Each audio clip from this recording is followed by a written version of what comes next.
लिखिए अक्षांश रेखाओं के लक्षण। प्रॉपर्टी ऑफ लैटिट्यूड लाइंस, अक्षांश रेखाओं के लक्षण।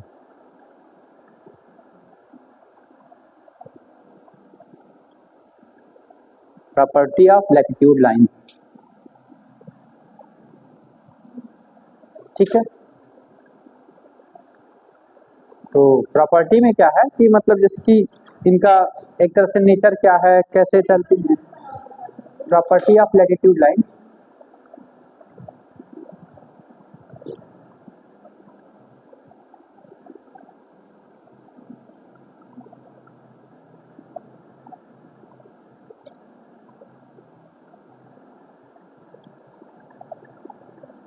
पहला पॉइंट लिखो, 2-3 पॉइंट है, बहुत ज्यादा नहीं है, ठीक है। पहला पॉइंट लिखो, अक्षांश रेखाएं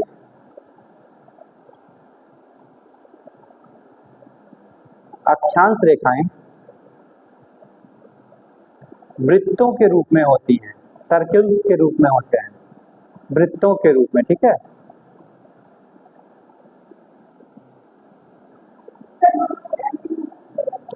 जो अर्थ है, अरे यार उनको लाना चाहिए था ग्लोब नीचे से, तुम मत जाइए, जाएगी जाओ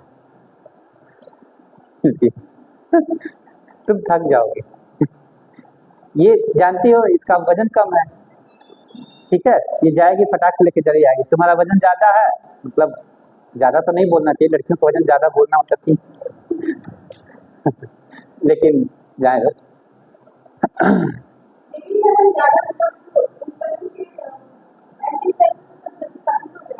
हाँ ठीक है, इधर देखो, ये अक्षांश रेखाएं दिख रही ना, ये अक्षांश रेखाएं, ये देशांतर रेखाएं हैं। तो अक्षांश रेखाएं देखो चारों तरफ है ना, इसके पृथ्वी के चारों तरफ है। तो ये क्या है, गोल है, और गोल एक वृत्त बनता है। तो कह रहा है कि ये जो अक्षांश रेखाएं हैं वो वृत्त हैं, ये सब ये बोल रहा है, वृत्तों के रूप में है ये, ठीक है। छल्ला छल्ला, हर जगह छल्ला पड़ा हुआ है, देखो पहला छल्ला, दूसरा छल्ला, तीसरा छल्ला। ये छल्ला नहीं है, लेकिन नीचे वाला छल्ला है।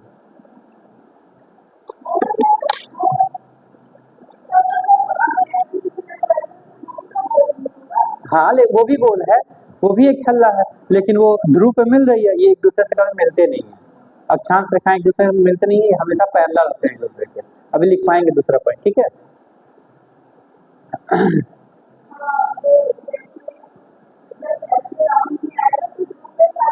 सब ध्रुव पे मिल रहा है ना एक दूसरे पे इकट्ठा होके, भाई। अरे हम लोग छोटे थे तो इस टाइप का वो हम लोग कई सारा एग्जाम्पल देखते थे।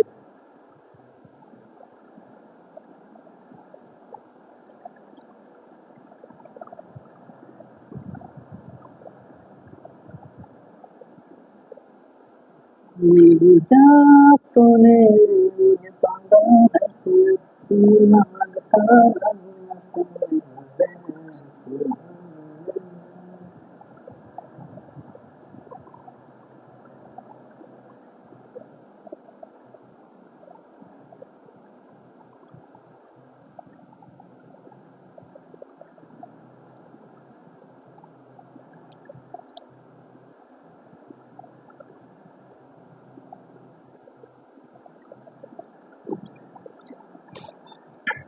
Thank you Sushma.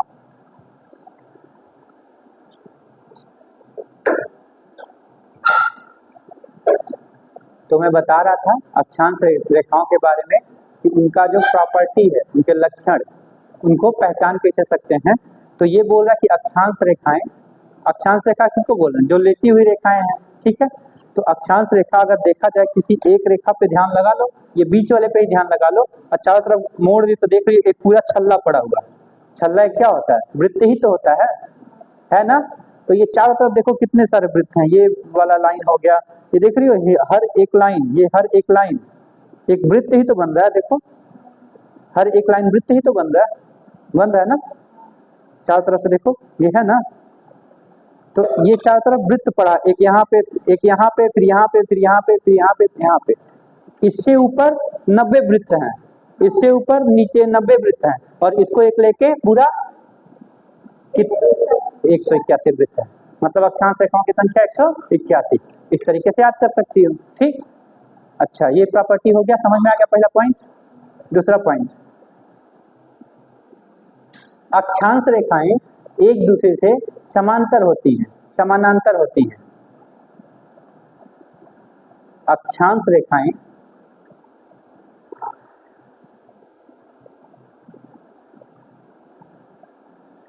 एक दूसरे से समानांतर होती हैं।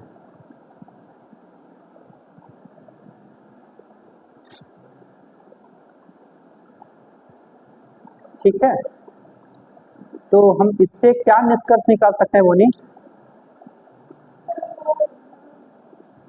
समानांतर हो, हाँ ठीक है, ठीक है, तो इससे हम क्या निष्कर्ष निकाल सकते हैं? इसके बाद हम क्या निष्कर्ष निकाल सकते हैं इससे, बता सुषमा? इससे हम निष्कर्ष ये निकाल सकते हैं कि जो अक्षांश रेखाएं हैं वो एक दूसरे को कभी काटती नहीं है। समझ में आ रहा है? कहीं कोई अक्षांश रेखा दूसरे को काटेगी क्या? नहीं ना।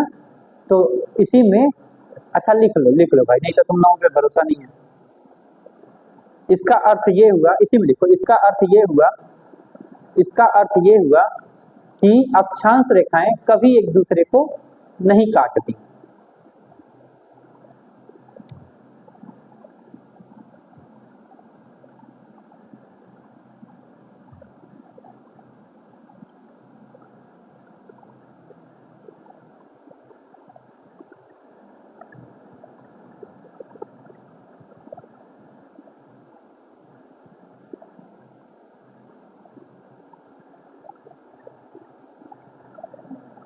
ठीक है, ठीक है सुषमा।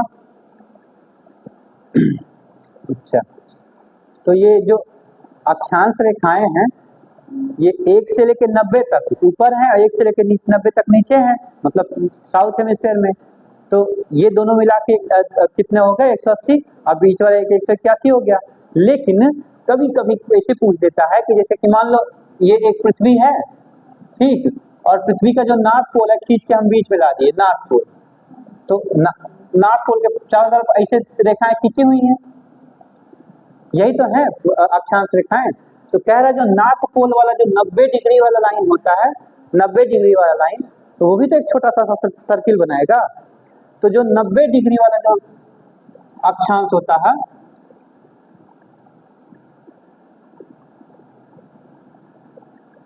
वो सर्किल ना होके, छोटा सा सर्किल है, एकदम छोटा सा सर्किल, तो सर्किल ना होके एक पॉइंट हो जाता है। ठीक है, वो सर्किल फॉर्म में ना होके, वृत्त फॉर्म में ना होके एक बिंदु के रूप में होता है। ठीक है, क्योंकि बहुत छोटा है ना, एक पॉइंट पे एक, जैसे कि बिंदु क्या है, एक छोटा सा सर्किल ही तो है, तो वही है। ठीक है, समझ में आया? कहीं कहीं स्टेटमेंट में ऐसे भी दे देता है कि 90 डिग्री अक्षांश एक वृत्त होता है, 90 डिग्री अक्षांश एक वृत्त होता है, तो नहीं, वो एक पॉइंट होता है। क्लियर है ना? ये भी लिख लो।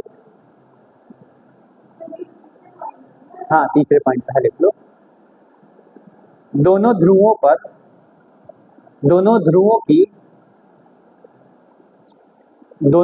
की अक्षांश रेखाएं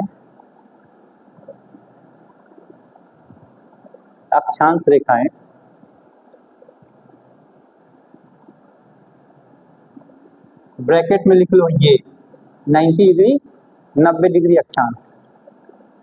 अक्षांश रेखाएं, ध्रुवों की अक्षांश रेखा यही होगी ना 90 डिग्री। तो दोनों ध्रुवों की जो अक्षांश रेखा है एक वृत्त ना होकर एक बिंदु के रूप में होती है, एक वृत्त ना होकर एक बिंदु के रूप में होती है।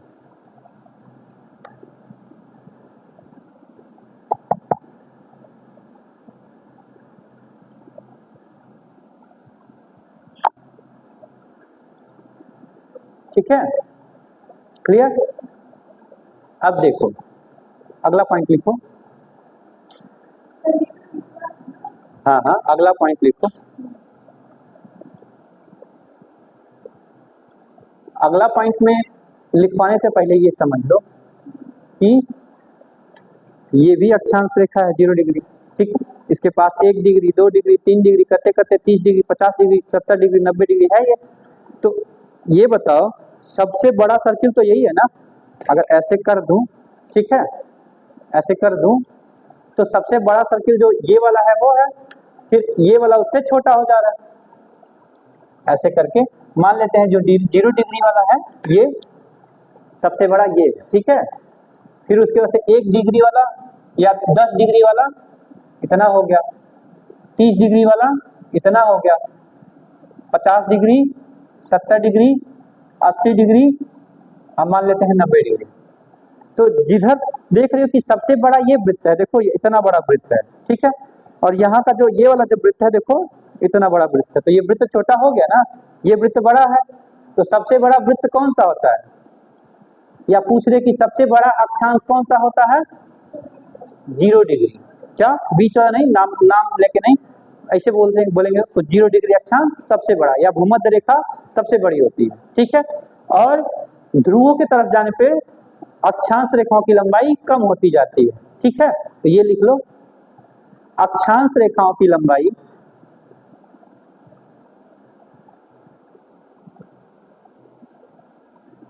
अक्षांश रेखाओं की लंबाई 0 डिग्री अक्षांश पर 0 डिग्री अक्षांश पर अधिकतम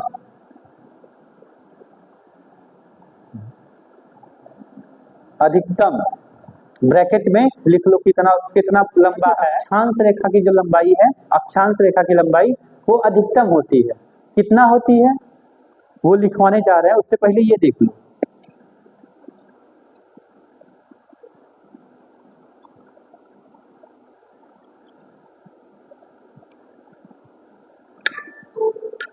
हाँ देख लो, तो अक्षांश रेखा की जो लंबाई है, मान लेते हैं ये इंडिया है, इंडिया के सामने अक्षांश रेखा पे चलना शुरू किए और चलते चलते चलते चलते चलते चलते एक चक्कर पूरा करके इंडिया के पास आएंगे तो कितना किलोमीटर चलना पड़ेगा हमको,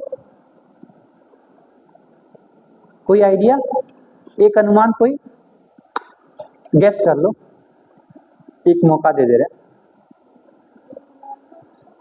एक ही हजार, 1000 तो इंडिया में चल लेती है जी, इतना छोटा है, आप इतना छोटा नहीं है, कम से कम इसका 40 गुना करो करो, हाँ एग्जैक्ट डाटा लिख लो, 40,750 किलोमीटर, 40,750 किलोमीटर। मतलब अगर हमको भूमध्य रेखा पे चलना हो पृथ्वी के चारों तरफ तो 40,000 किलोमीटर चलना पड़ेगा। तो मैंने क्या लिखा हुआ है पॉइंट में कि अक्षांश रेखाओं की मतलब जो लंबाई है वो 0 डिग्री अक्षांश पे अधिकतम है 40,000 इतना किलोमीटर, और लिखो, और ध्रुवों पर लंबाई और ध्रुवों पर लंबाई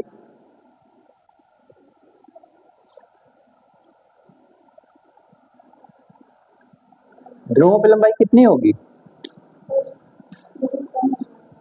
0, ध्रुवों पर लंबाई 0 हो जाती है, ठीक है। तो स्टेटमेंट में पूछा हुआ क्वेश्चन है ये, ठीक, कि अक्षांश रेखाओं की लंबाई भूमध्य रेखा से ध्रुवों के तरफ जाने पे घटती है, सही है कि गलत है।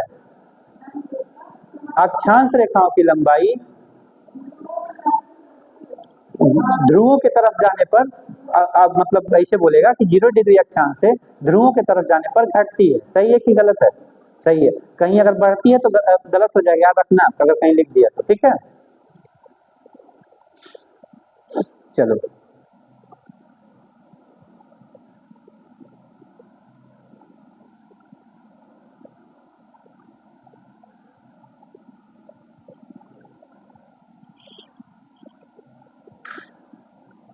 अच्छा, मैंने एक शुरू में एक मतलब वो एक चीज बताया था कि जो पृथ्वी का आकार है वो कुछ गोलाभ है, गोलाभ जियोइड शेप का बताया था ना, पूरा गोल भी नहीं है पूरी चपटी भी नहीं, गोलाभ है, गोलाभ है। तो मैंने ये बोला था कि जो ध्रुवों से ध्रुवों की लंबाई है वो कम है, और यहां से मतलब कि देखा जाए अक्षांश की लंबाई तो वो ज्यादा है, मतलब कि ये पृथ्वी ऊपर से नीचे से थोड़ी दबी हुई है, और ये तो इधर से थोड़ी निकली हुई है, ये इधर से थोड़ी निकली हुई है ऐसे करके, ठीक। तो कितना निकला हुआ है, कितना निकला है, यही पूछ रहा है कि मतलब कितना दबा हुआ है। तो 27 किलोमीटर के करीब दबा हुआ है, 27 किलोमीटर, हाँ 27 किलोमीटर ऊपर से नीचे से दबा हुआ है। लेकिन पृथ्वी का आकार इतना बड़ा है कि वो 27 किलोमीटर जीरो के बराबर होता है, तो उसको नगण्य मानते हैं, लेकिन 27 किलोमीटर भी मायने रखता है ना। तो याद रखना कि मान लेते हैं इसमें जो ये वाला है, तो यहाँ से लेके यहाँ तक नापें, मतलब कि इस पॉइंट से लेके इस पॉइंट तक नापें तो कितना किलोमीटर होगा, तो ये उसका व्यास हो जाएगा ना, व्यास होगा ना, जिसको डायमीटर बोलते हैं। तो यहाँ से लेके यहाँ तक व्यास हो गया, और यहाँ से लेके यहाँ तक भी तो व्यास है, ये वाला भी तो व्यास ही है, एक दो व्यास हुआ ना इसमें। तो एक बोलेंगे अक्षांशी व्यास, ये अक्षांश है, अक्षांश रेखा इसे तो की जाते हैं, तो ये एक अक्षांशी व्यास हो गया। और ये देशांतर रेखा भी पढ़ाएंगे तो बताएंगे कि ध्रुवों से ध्रुवों क्यों मिलाता है, तो ये देशांतरी व्यास हो गया। तो जो अक्षांशी व्यास है, पृथ्वी का जो अक्षांशी व्यास है वो कितना है, और पृथ्वी का जो देशांतरी व्यास है वो कितना है, यही देखना है ना, लिखवा रहे हैं।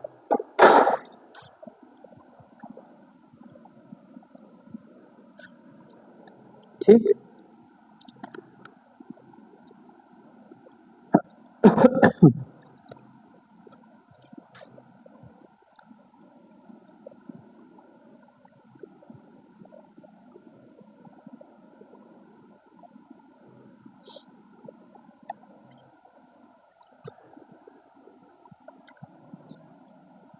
व्यास का आधा क्या होता है, रेडियस होता है, और इसका भी आधा क्या होता है, रेडियस होता है। व्यास का आधा रेडियस होता है ना, तो रेडियस लिख लो, व्यास तो दुगना करके निकाल ही लोगे अगर चाहो तो अगर अक्षांशी व्यास देखा जाए तो 6356 किलोमीटर, ठीक है। 12,756 होता है शायद, 12,756, और ऐसे लिख लो, ये लिख लो, ये व्यास ही लिख लो, ठीक है, ये होता है। और इसका 12,714 किलोमीटर, समझ में आया।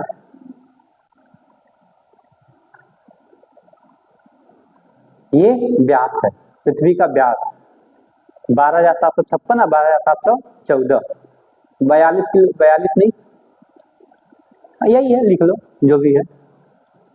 तो देख रही हो इधर से थोड़ी दबी हुई है ना, क्योंकि अगर बराबर होता तो ये भी इसी के बराबर होता ना, लेकिन ये कम है, 12,714 ही है, और ये वाला ज्यादा है, 12,756 हो गया, 42 किलोमीटर ज्यादा है ना। तो ये कंपैरिजन के साथ पढ़ना, ठीक, इसीलिए इसको जियोइड से बोलते हैं।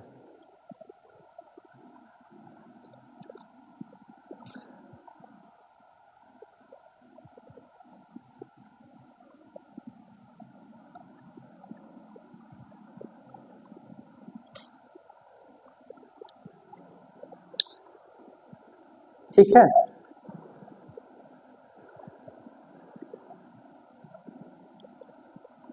एक और पॉइंट लिख लो, लास्ट पॉइंट इसमें, अक्षांश रेखाओं के लक्षण में, अक्षांश रेखाओं के बीच की दूरी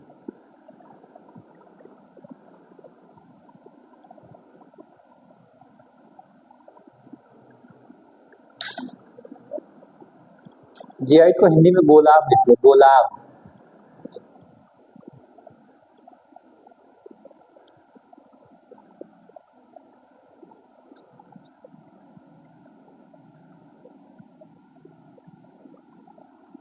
मान लेते हैं ये 0 डिग्री अक्षांश है और ये 1 डिग्री अक्षांश है ना, तो इसके बीच की दूरी कितनी होगी,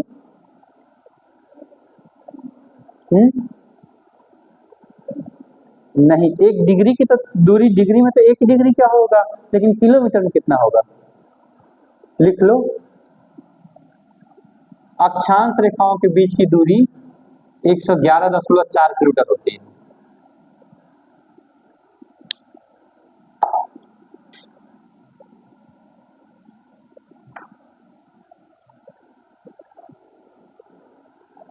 ठीक है, ये ऑप्शन में दिखेगा, लिखेगा अक्षांश रेखाओं के बीच की दूरी 111.7 किलोमीटर होती है। मतलब ये जान लो बोनी, ये जान लो कि अगर उत्तर साइड में या दक्षिण साइड में, बनारस किधर है? बनारस किधर है? उत्तर में है ना, यहाँ से गोरखपुर से बनारस उत्तर में, दक्षिण में। गोरखपुर से बनारस कितना है? दक्षिण में। बनारस की दूरी कितनी है? बनारस की दूरी लगभग 220 उसके करीब है। ठीक, ठीक है। तो अगर यहाँ से बनारस चली जाओगी तो कितना अक्षांश पार कर गई, ये पूछ दे तो लगभग 220 222 मान लो।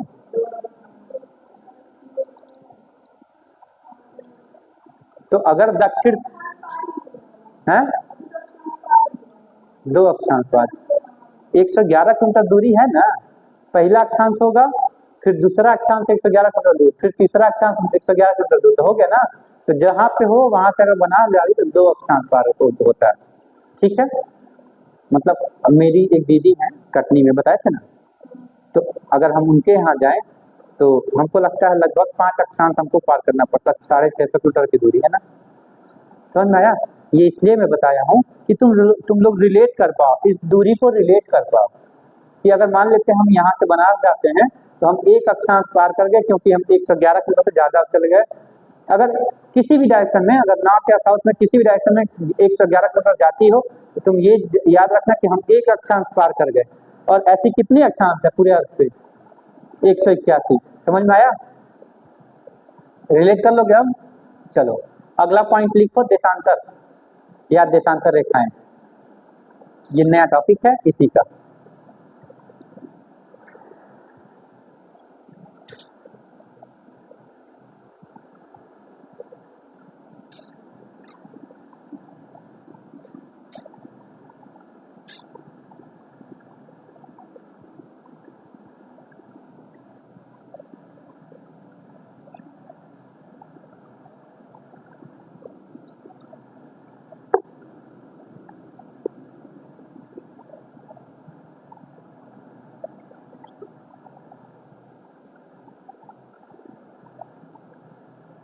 जियोग्राफी पूरा प्रैक्टिकल सब्जेक्ट है।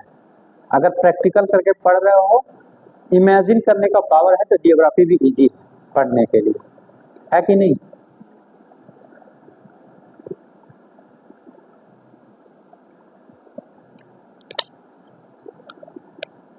जियोग्राफी बहुत टफ नहीं होता, लेकिन हाँ अगर समझ है आपके पास, नॉर्मल थिंकिंग भी है तो आदमी समझ जाएगा, वरना तो मुश्किल तो है।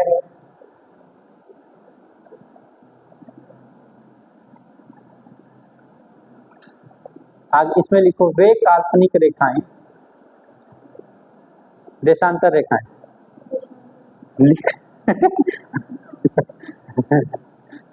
पूरा डिटेल में लिख ली बोनी, पूरा डिटेल में लिख ली। तुम लिखी हो 111.4 याद रखना, ये फैक्चुअल डाटा है। ठीक है,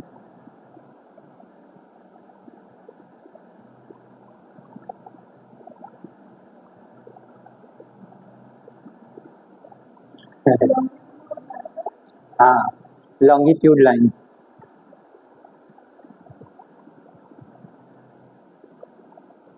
ठीक है, बोले वे काल्पनिक रेखाएं, वे काल्पनिक रेखाएं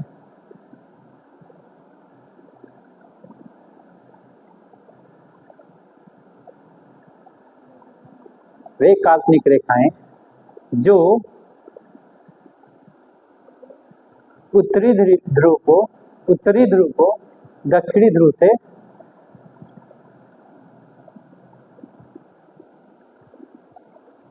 उत्तरी ध्रुव को दक्षिणी ध्रुव से मिलाती हैं।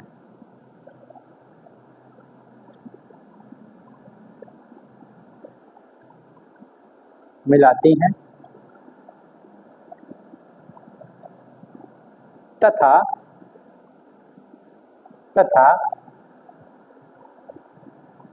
अक्षांश रेखाओं पर अक्षांश रेखाओं से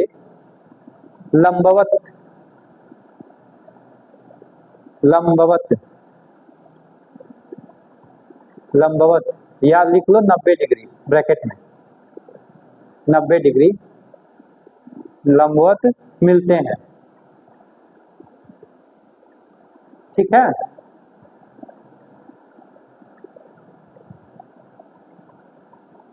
आया समझ में? कुछ तो नहीं आया समझ में, है ना? देखो मैंने बोला है ध्रुवों को मिलाने वाली रेखा है ना, हम मान लिया यहाँ नॉर्थ पोल, ये साउथ पोल, तो एक रेखा यहाँ नॉर्थ पोल से साउथ पोल को मिला रही है। ठीक है, और अक्षांश कैसे थी? अक्षांश भी तो ऐसे ही थे। तो देख क्या ये 90 डिग्री का कोण बन रहा है कि नहीं? बन रहा है ना। तो मैंने यही लिखवाया है कि जो ध्रुवों को मिलाती हैं, काल्पनिक रेखा ही है जो ध्रुवों को मिलाती हैं और अक्षांशों से लंबवत मिलती हैं। समझ में आया? तभी तो देखती हो कि ऐसे एक ग्रिड तैयार हो जाता है।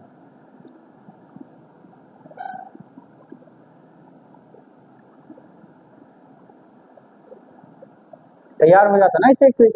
ये सारे अक्षांश रेखाओं के लंबवत होती हैं, ये प्रॉपर्टी में कोई पूछ सकता है। ठीक है, आया समझ में कि नहीं? पहला पॉइंट जो लिखवाया गया है। ठीक है,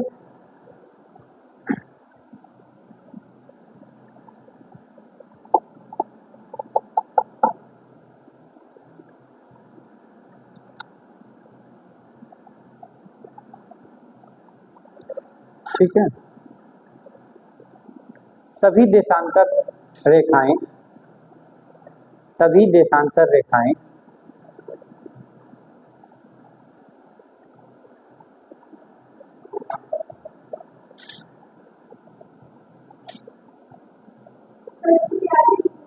उसी के आगे लिखो, सभी देशांतर रेखाएं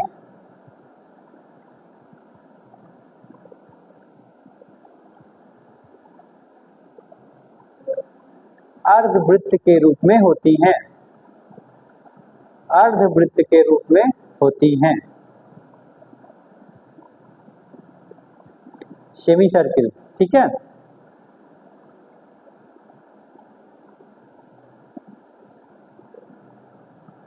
आया समझ में कि नहीं? और वहीं अक्षांश में क्या पढ़े थे? अक्षांश रेखाओं के गुण में क्या पढ़े थे कि सभी अक्षांश रेखाएं, वो तो ठीक है, एक और लिखी थी ना, ये अर्धवृत्त है, वो पूरा वृत्त हुआ करता था अर्धवृत्त के रूप में। और अक्षांश में पढ़ना कि सभी अक्षांश रेखाएं एक वृत्त के रूप में होती थी। दोनों में अंतर पता चला। ये अर्धवृत्त में क्यों है, यहां देखते हैं। मान लेते हैं ये नॉर्थ पोल है, ये साउथ पोल है। नॉर्थ पोल से एक लाइन खींचा और आके यहां मिला दिया। ठीक है, अब देखो अगर साइड से देखूं तो ये अर्धवृत्त दिख रहा है कि नहीं? ऐसे दिख रहा है कि नहीं?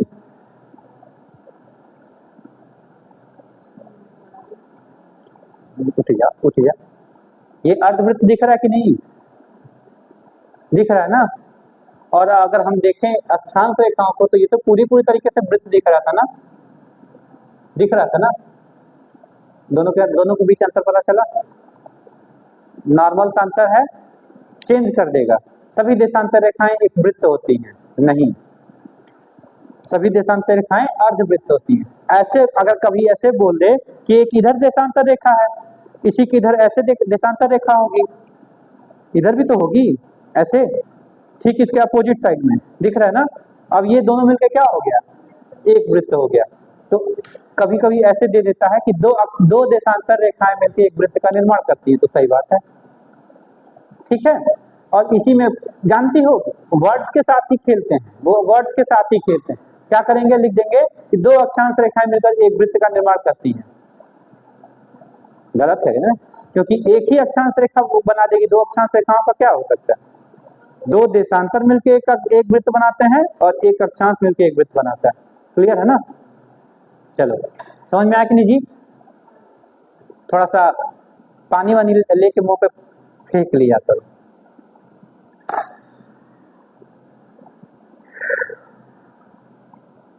समझ में आया कि दो मतलब एक जो देशांतर होता है वो अर्धवृत्त बनाता है। क्लियर है ना? लिखियो ना, आगे लिखो। अर्थात अर्थात अर्थात दो दो विपरीत देशांतर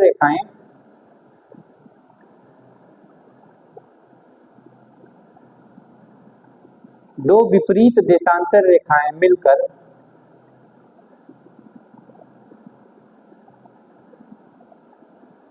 मिलकर ठीक है एक वृत्त का निर्माण करते हैं।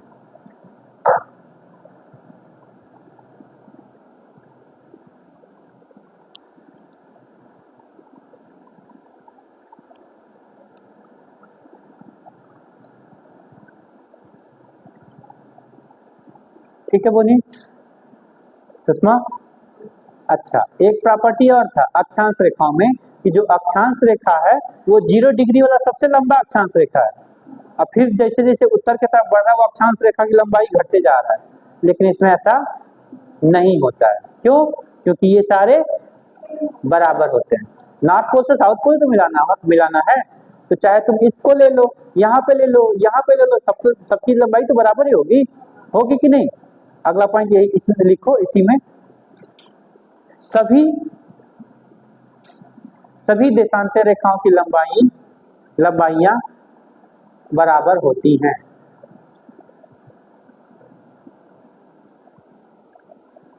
सभी देशांतर रेखाओं की लंबाई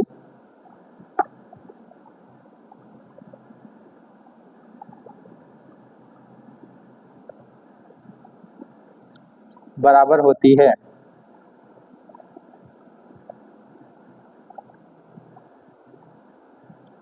ठीक है, तो इसमें ऐसा कोई सिस्टम नहीं है। जानती हो इसमें क्या दिक्कत करेगा? कहेगा कि जैसे दो देशांतर है ना, तो दो देशांतर के बीच की दूरी, दो देशांतर रेखाओं के बीच की दूरी, वो तो उसके लिए था, अक्षांश के लिए था।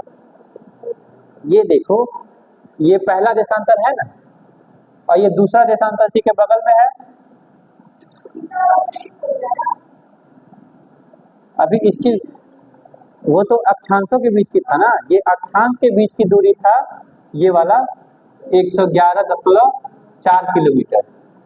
इसमें देखोगी तो यहाँ से यहाँ के बीच की दूरी मान लेते हैं, ये जो देशांतर है ये 0 डिग्री देशांतर है।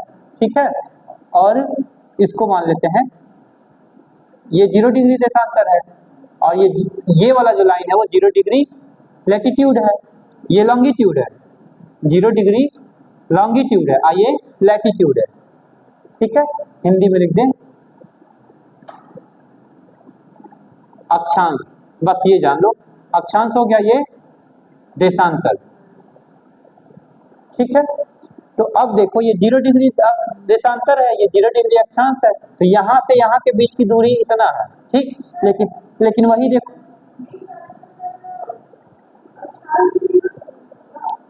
दोनों 0 डिग्री होता है। हाँ देशांतर, हाँ अभी बता रहे हैं। चूंकि हम अक्षांशों के मामले में देख रहे थे, जो सबसे बड़ा अक्षांश था उसको हम 0 डिग्री नाम दे दिए थे। जो 40,700 कुछ था ना, उसको हम 0 डिग्री नाम दे दिए थे। तो हम ये देशांतरों में भी यही खोज रहे थे कि सबसे बड़ा देशांतर कौन सा, उसी को हम 0 डिग्री देशांतर बोल देते। लेकिन देखा गया देशांतर रेखाओं की लंबाई तो बराबर है। आया था ना कि देशांतर रेखाओं की लंबाई तो बराबर है, तो हम जो मेन वाला या 0 डिग्री जो है ना उसको मेन बोलते हैं। ये जैसे 0 डिग्री देशांतर है ना, हम उसी को मेन लाइन बोलते हैं। तो वो मेन लाइन क्यों था? क्योंकि सबसे बड़ा है, जो सबसे बड़ा होता है वही तो मेन मुखिया होता है घर का। हाँ, अक्षांश में हम अक्षांश में तो डिसाइड कर लिए थे। क्यों? क्योंकि सबसे बड़ा अक्षांश हम उसी को मेन मान लिए, बीच वाला मान लिए ना। लेकिन इसमें दिक्कत होने लगा, कि देशांतर में कौन माने, देशांतर तो सब बराबर ही हैं, हम किस देशांतर को माने। ठीक, तो कैसे माना गया, किस देशांतर को माना गया इंपॉर्टेंट, या जो शुरुआत वाला था। तो उस टाइम जब ये एक्सपेरिमेंट चल रहा था तो यूरोप का पूरा दबदबा था, पूरे वर्ल्ड पे दबदबा था यूरोप का। क्या, हाँ, यूरोप का दबदबा था, और उसके बाद से खास करके उसमें यूके का दबदबा था हर जगह। ठीक है, तो यूके के साइंटिस्ट बोले कि एक काम करते हैं, सारे देशांतर तो बराबर ही है, लेकिन हम उसी देशांतर को 0 डिग्री मानेंगे जो ग्रीनविच से होके जाएगा। समझ में आया? तो ग्रीनविच एक जगह है, कहाँ पे, लंदन में। तो लंदन से एक जो लाइन होके जाती है, जो देशांतर लाइन होके जाती है, उसी को 0 डिग्री मान लिया गया। ठीक है, तो अब तुमको ये देखना है कि अक्षांश रेखाओं के बीच की दूरी तो बराबर थी, 111 किलोमीटर था ना, लेकिन देख लियो देशांतर रेखाएं ऐसे हैं, ऐसे है ना देशांतर रेखाएं। तो देख रही हो यहाँ पे जो दूरी है, जो बीचों बीच में दूरी है, वो सबसे ज्यादा है, और जैसे इधर घटते जा रहे हैं, दूरी कम होते जा रही है, और जाके अंतिम में ऊपर मिल जा रहा है। ठीक है, लेकिन इस कंडीशन में नहीं हो रहा था, दूरी हमेशा बराबर रही थी।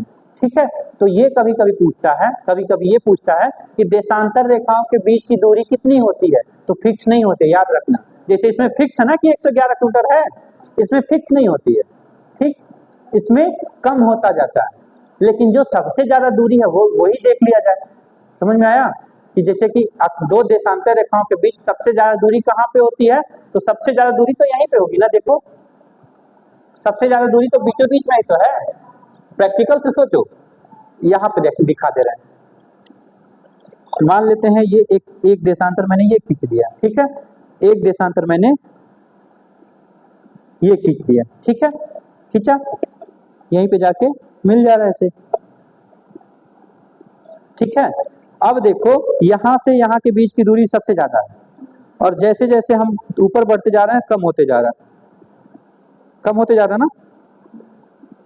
यहाँ पे जाके इतना ही छोटा हो गया, यहाँ पे जाके इतना छोटा हो गया। तो सबसे बड़ी दूरी 0 डिग्री, ये जो 0 डिग्री लाइन है ना, वहीं पे देशांतर रेखाओं के बीच में दूरी सबसे ज्यादा होती है। देखो इधर भी बढ़ते तो छोटा हो जा रहा है, छोटा हो जा रहा है, छोटा हो जा रहा है, छोटा हो जा रहा है, हो रहा है ना। तो कभी भी पूछेगा कि दो देशांतर रेखाओं के बीच की दूरी सबसे ज्यादा कहाँ होती है, तो 0 डिग्री अक्षांश पे। 0 डिग्री अक्षांश के सामने सबसे ज्यादा दूरी होगी। ठीक, और कितनी होती है बस वही लिखना है हमको, केवल वही एक पूछता है। क्यों? क्योंकि उससे कम होते जाता है इधर, उससे कम होते जाता है इधर, दूरी कम होती जाती है। तो लिखो,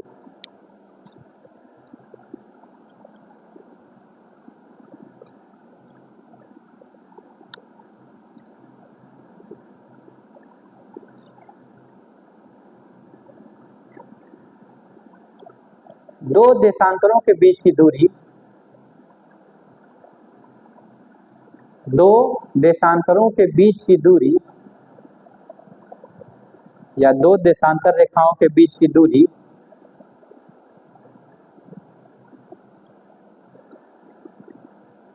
ये पॉइंट नोट कर लियो ना कि देशांतर रेखाओं की दूरी मतलब देशांतर रेखाओं की लंबाई बराबर होती है हर जगह। ठीक, सारे देशांतर रेखाओं बराबर दूरी है।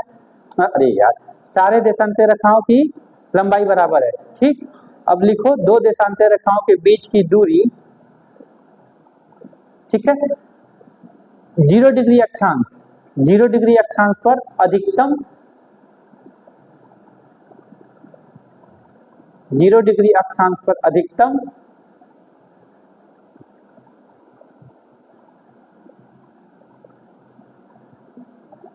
तथा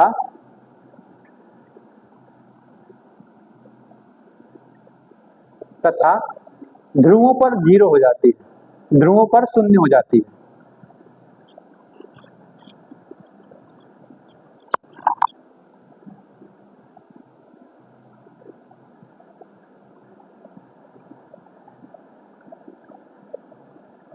ठीक है, और जो अधिकतम होता है वो कितना होता है, 0 डिग्री पर होता है, लेकिन उसकी लंबाई भी तो होगी, होगी कि नहीं। यहाँ से यहाँ, अभी जब हम लोग देख रहे थे कि जब देशांतर रेखाएं, तो देशांतर रेखाओं के यहाँ से यहाँ की दूरी 111.4 थी, था ना। लेकिन यहां से यहां तक की दूरी कितनी होगी, लिख लो। देशांतर रेखाओं के बीच दूरी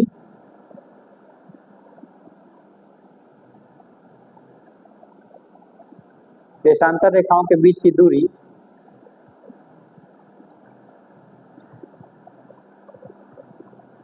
बीच की दूरी 0 डिग्री अक्षांश पर 0 डिग्री अक्षांश पर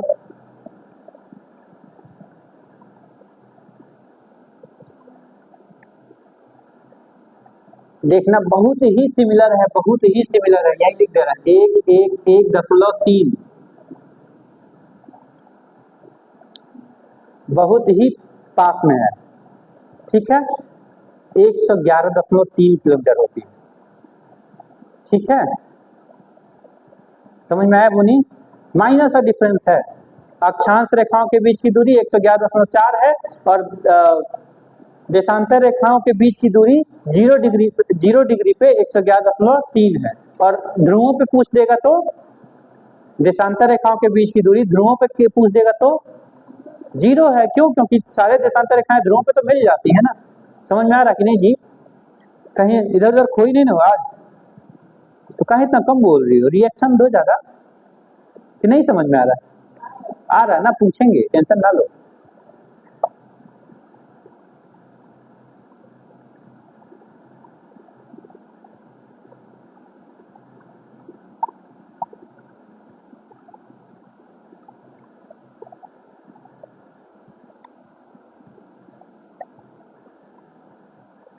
ठीक है,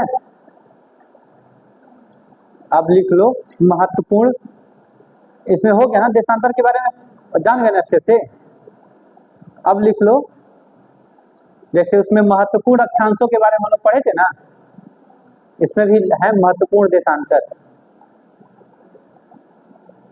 महत्वपूर्ण देशांतर रेखाएं।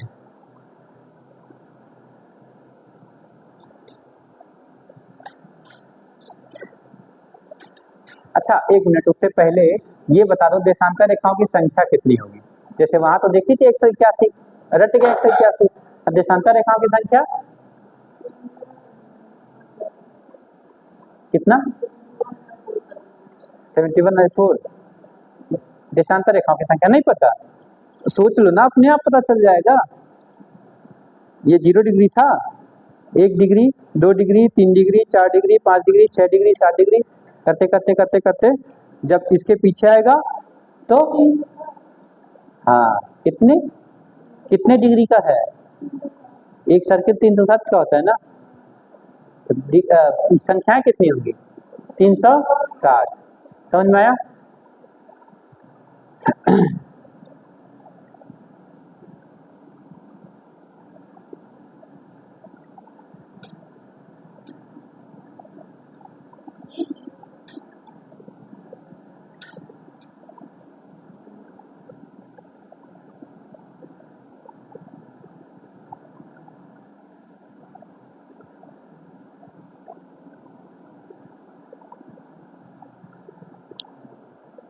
ये दिख रहा है बोनी, ये कोई एक पोल है, या तो नॉर्थ पोल मान लो या साउथ पोल, तो सारे अक्षांश रेखाएं ऐसे ही तो आपको मिल रही हैं। तो ये बताओ एक पॉइंट पे कितने डिग्री का एंगल बनता है, 0 डिग्री या 360 डिग्री में, है ना। तो अक्षांश रेखा देशांतर रेखाओं की संख्या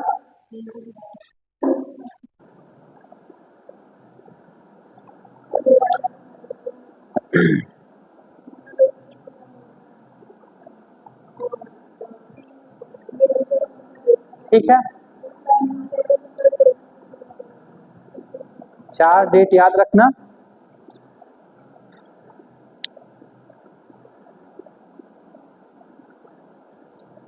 ये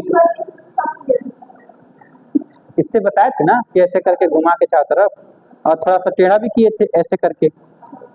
तो इससे तुम क्लास छोड़ दी थी, शायद गांव गई थी कंबाइन मशीन देखने। अच्छा बोले इससे कि कंबाइन मशीन होता है, तो करे कंबाइन नहीं सर कंपाइन होता है। क्या बोलती थी? कंपाइन होता है। कंबाइंड, कंबाइंड क्यों बोलते जानती हो? उसमें बहुत सारे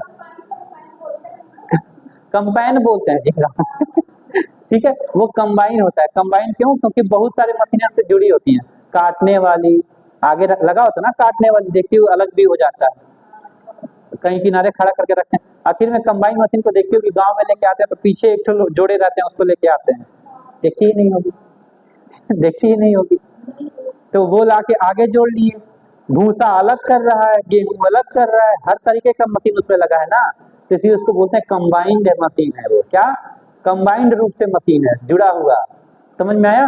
अब कभी गलती मत बोलना चलो, तो देशांतर रेखाओं की संख्या 360। देशांतर रेखाओं के बीच की दूरी 0 डिग्री पे।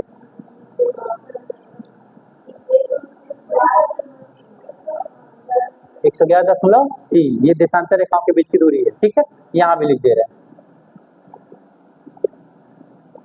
किलोमीटर। ठीक, देशांतर रेखाओं के बीच की दूरी ध्रुवों पे 0 किलोमीटर या 0। ठीक है चलो, अब लिखो 0 डिग्री अक्षांश को,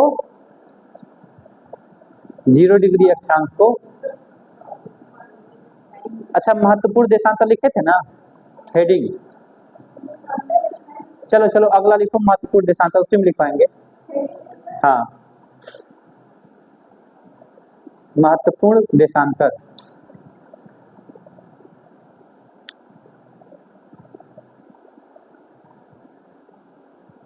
महत्वपूर्ण देशांतर। ठीक, इसमें पहला लिखो, पहला 0 डिग्री देशांतर।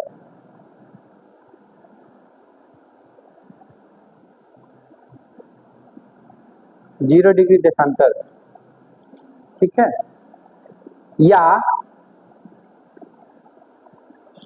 ग्रीनविच रेखा, ग्रीनविच रेखा,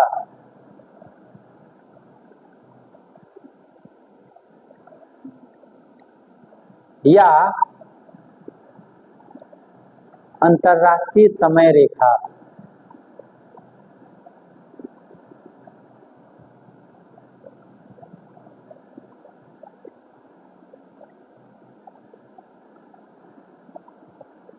आया समझ में? इसका 3 नाम है। इससे समय डिसाइड किया जाता है, समय का डिसीजन यहीं से आता है कि कहाँ पे कितना बज रहा होगा, तो इसलिए इसको क्या नाम दिया गया? अंतरराष्ट्रीय समय रेखा, इंटरनेशनल टाइमलाइन। ठीक है, इंटरनेशनल टाइमलाइन। इसको ग्रीनविच रेखा भी बोलते हैं। क्यों? ग्रीनविच से होके गुजरती है। ठीक, और 0 डिग्री अक्षांश बोलते हैं क्योंकि ये इसी को 0 डिग्री माना गया। प्रधान मतलब कि हाँ 0 डिग्री देशांतर, इसको 0 डिग्री देशांतर क्यों माने? क्योंकि इसी को वो लोग क्या बोलते हैं, जो जियोलॉजिस्ट लोग थे, जो रेखाओं की कल्पना किए थे, वो इसी को माने क्योंकि उस टाइम यूरोप का दबदबा था, खास करके इंग्लैंड में जो लेबोरेटरी है ग्रीनविच, उसी से निकला हुआ जो लाइन था उसी को बीच वाला लाइन मान लिए वो लोग। ठीक है, तो उसको 0 डिग्री मान लिए। ठीक, चलो इसके बारे में थोड़ा सा लिख लो।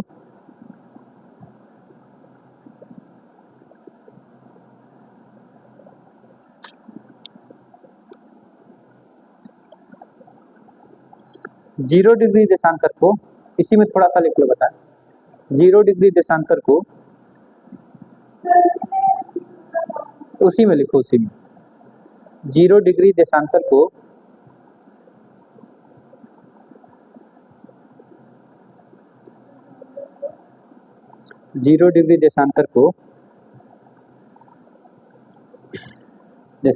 ग्रीनविच रेखा भी कहते हैं, ग्रीनविच रेखा भी कहते हैं।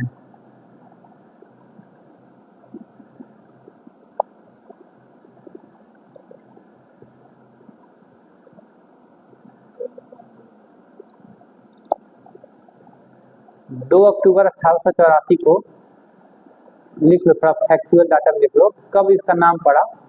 2 अक्टूबर 1884 को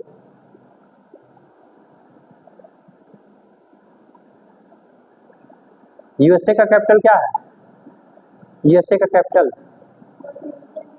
वाशिंगटन डीसी में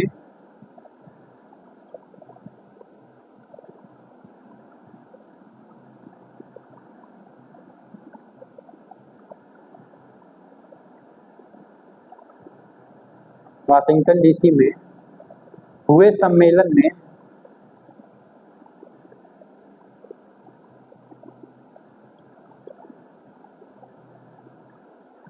हुए सम्मेलन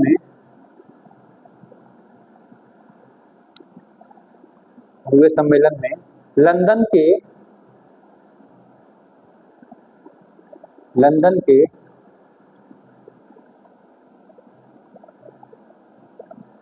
रॉयल ऑब्जर्वेटरी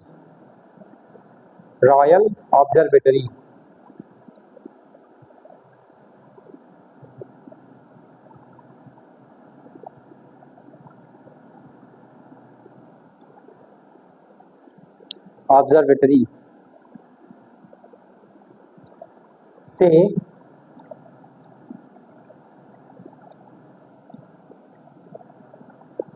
रॉयल ऑब्जर्वेटरी से होकर जाने वाली लाइन को होकर जाने वाली देशांतर रेखा को ग्रीनविच लाइन माना गया।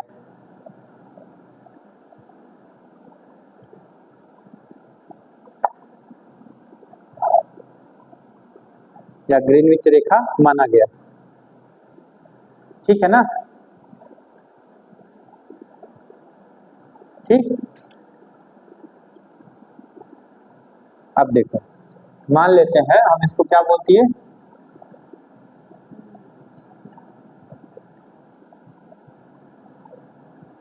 ग्रीनविच लाइन, यही है 0 डिग्री।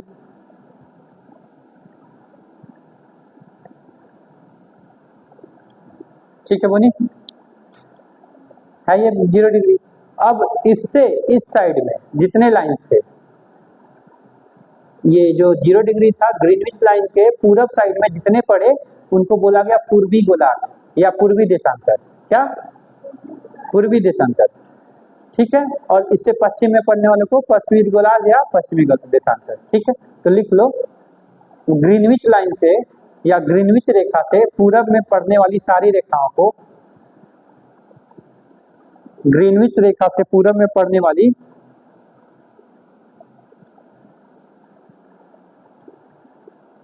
ग्रीनविच रेखा से पूरब में पड़ने वाली सारी देशांतर रेखाओं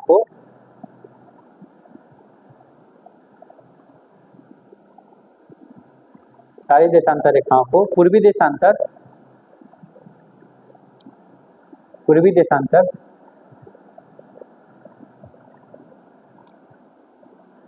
देशांतर, ठीक है, तथा पश्चिम में पड़ने वाली रेखाओं को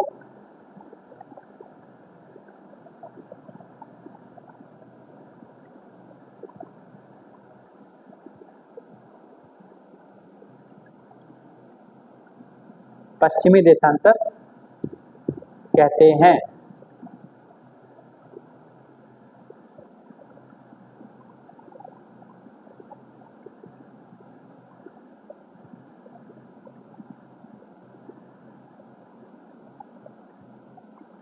ठीक है,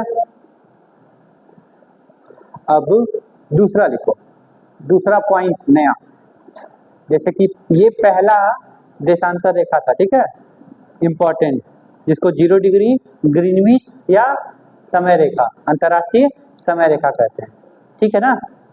ठीक है, अगला लिखो, अंतरराष्ट्रीय तिथि रेखा।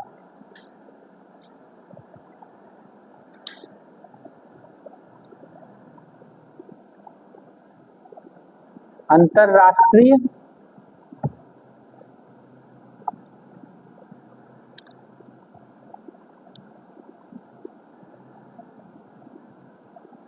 तिथि रेखा, ठीक है। ये किसको बोलेंगे? ये किसको बोलेंगे जी? जो तिथि को डिसाइड करे, तिथि को, क्या तिथि मतलब डेट। तो कौन डिसाइड करेगा? कौन सा देशांतर? 0 डिग्री देशांतर, 10 डिग्री देशांतर, 20 degree, 50 degree, 100 degree, 200 degree, 350 degree, 360 degree.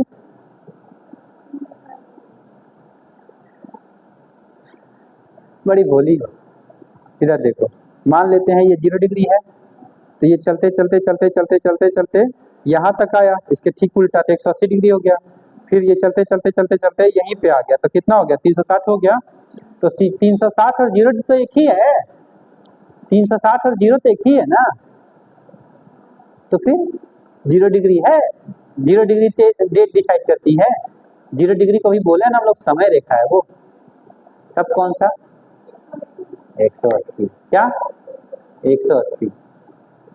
तो लिखो, अंतरराष्ट्रीय अंतरराष्ट्रीय समय रेखा के अंतरराष्ट्रीय समय रेखा के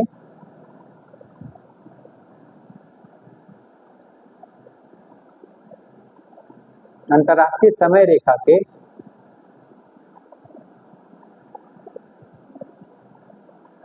या ऐसे, या अंतरराष्ट्रीय समय रेखा के या 0 डिग्री देशांतर के 0 डिग्री देशांतर के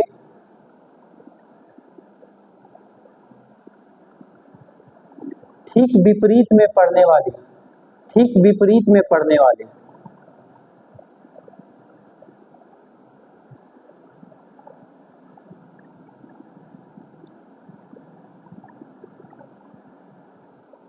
ठीक विपरीत में पड़ने वाली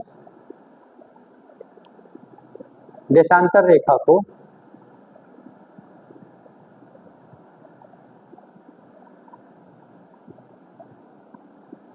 देशांतर रेखा को अंतरराष्ट्रीय तिथि रेखा, अंतरराष्ट्रीय तिथि रेखा, इंटरनेशनल डेटलाइन, अंतरराष्ट्रीय तिथि रेखा या इंटरनेशनल डेटलाइन।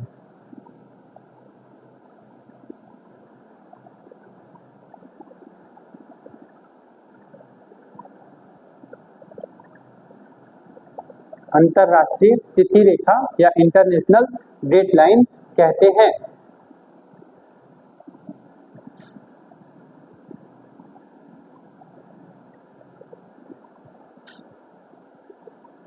लिख ली सुषमा? इधर देख लो, मैंने बोला कि मान लेते हैं ये एक लाइन है, इसी पे एक लाइन खींच दी, इसी पे एक लाइन खींची, तो ये कितने डिग्री का एंगल हुआ? कितने डिग्री का एंगल बन रहा है? 180 कहाँ बन रहा है? 0 डिग्री बन रहा है ना, ये तो 0 डिग्री बन रहा है। ये है, मान लेते हैं ये है, कितने डिग्री का एंगल बन रहा है? यहाँ पे 90 डिग्री का बन रहा है ना। अब यही तो है, ठीक। अब मैंने क्या किया, इसको उठा के इधर कर दिया।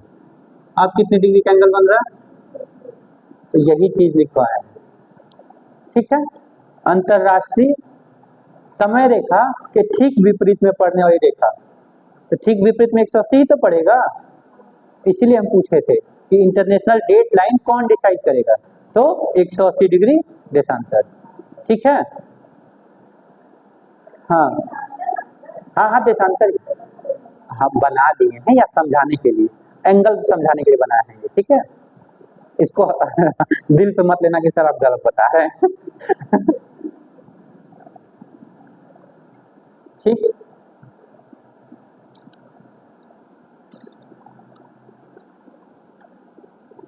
ठीक है। अंतरराष्ट्रीय तिथि रेखा वह रेखा है, या यह वह रेखा है, ऐसे लिख लो शॉर्ट में, IST लिख लो, ISD लिख लो, ISD international date line, ISD बोलते हैं इसको। यह रेखा है जिसे पार करने पर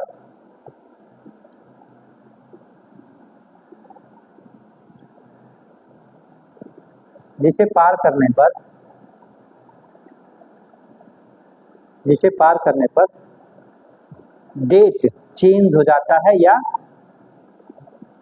तिथि बदल जाती है।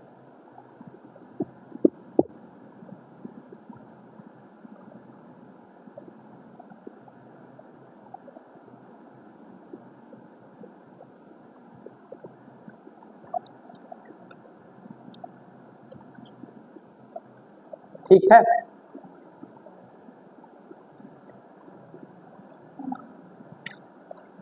अब इधर देखो, यहाँ पे कहाँ लंदन है,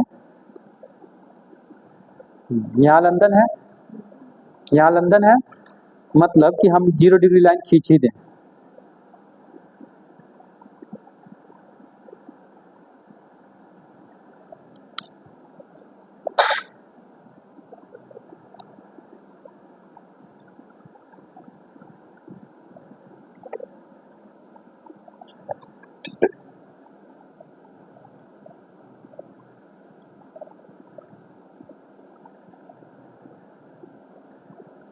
ठीक है, ये 0 डिग्री लाइन है, देखो जी ये 0 डिग्री लाइन है, इसको तो डेट टाइम लाइन बोल दिए, समय दिशा मतलब समय दिखा रही है। ठीक इसके अपोजिट साइड में क्या होना चाहिए था, डेट लाइन, तिथि रेखा। तो इसको कैसे होना चाहिए था, ऐसे होना चाहिए था, तो इसको भी खींच दें, जिन जैग नहीं जिग जैग, जिग जैग।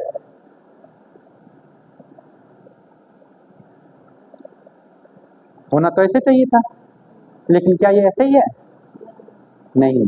क्यों पक्षपात कर दिया गया इसके साथ। तो जो वाशिंगटन डीसी 1884 में मीटिंग हुआ था ना, उसमें कहा गया अगर हम ऐसे इसको सीधा मान लेते हैं तो देखिए रूस का ये वाला पार्ट और ये वाला पार्ट 2 डायरेक्शन में बट जाएगा, मतलब कि रूस के इधर एक डेट है, रूस के इधर दूसरा डेट आ जाएगा। ऐसे ही यहाँ पे दिक्कत होगा, बहुत छोटे छोटे भी आइलैंड हैं तो उन आइलैंड्स में दिक्कत होगा कि मतलब एक ही आइलैंड पे एक दिशा में कोई और दिन और एक दिशा में कोई और दिन, ऐसे नहीं होगा, ऐसे सही नहीं है। तो कहा गया ठीक है, एक काम करते हैं, प्रशांत महासागर है ही, इसमें बहुत कम आबादी है ही, कहीं कहीं इसको मोड़ देते हैं। तो कहे ठीक है, तो देखिए मुड़ा हुआ लाइन है, कैसे, यहां से चला तो था लेकिन इधर घुमा, ठीक है, फिर इधर घुमा यहां तक, फिर इधर घुमा, फिर ये सीधा चला, ये वाला पार्ट गायब हो गया,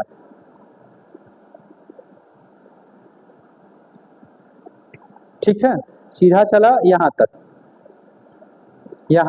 ठीक, फिर यहां से इधर मुड़ गया, फिर ये ऐसे सीधा यहां तक चला, फिर यहां से इधर मुड़ गया, मतलब कि ये वाला पार्ट भी गायब हो गया। अब ये देखिए इंटरनेशनल डेट लाइन ये है, ठीक है, तो क्यों मोड़ना पड़ा, एक देश में 2 समय ना हो इसीलिए, ठीक है, एक देश में 2 डेट ना हो इसीलिए। यहाँ क्यों मोड़ा गया, रसिया को बचाने के लिए, देखिए ये रसिया का यहाँ तक पार्ट था तो मोड़ दिया गया। फिर यहाँ क्यों मोड़ा गया यहाँ तक, तो ये यूएस की टेरिटरी है, ये ऐसे करके ये वाला जो टेरिटरी है यूएस की है, तो अगर ऐसे सीधा यहाँ से खींच दिया था तो यूएस का भी कुछ पार्ट इधर आ जाता उधर आ जाता, तो इसलिए यहाँ पे भी मोड़ दिया गया। फिर यहाँ से सीधा देखिए यहाँ से यहाँ तक कोई कंट्री नहीं पड़ रही है तो वो सीधा चला, फिर यहाँ पे पड़ जा रहा है आपका छोटे छोटे आइलैंड्स हैं टोंगा, ठीक है, तो इसको बचाने के लिए इधर मोड़ा गया, फिर इधर मोड़ा गया, ऐसे करके यहाँ तक फिर आगे बढ़ा। समझ में आया ना, ये रीजन लिखवाने जा रहा है, लिखवा दे। अब अंतरराष्ट्रीय तिथि रेखा को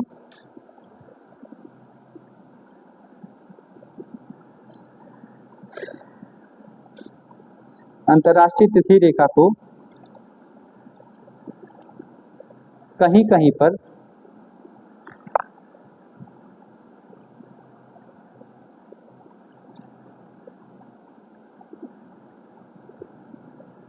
कहीं पर मोड़ा गया है,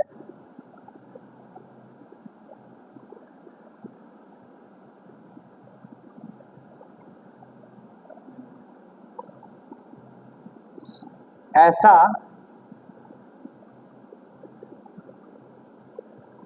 ऐसा इसीलिए किया गया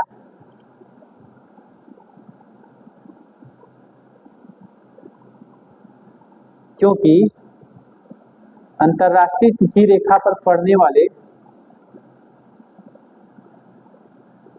अंतर्राष्ट्रीय तिथि रेखा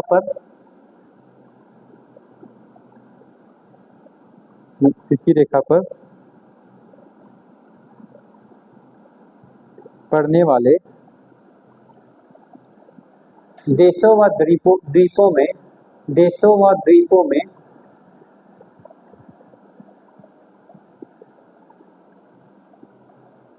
एक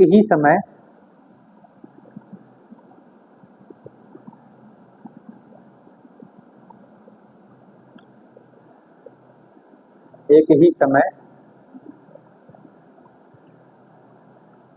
दिखाया जा सके।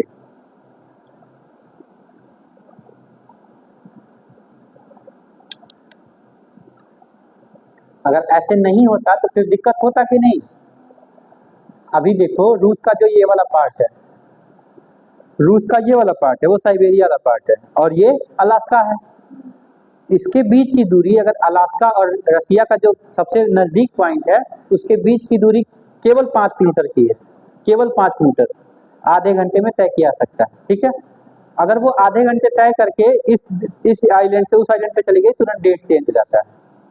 ठीक है, क्योंकि डेडलाइन वहीं से जा रहा है। तो असुविधा से बचने के लिए ये किया गया है, बाकी इधर वाली लाइन ये सीधी है।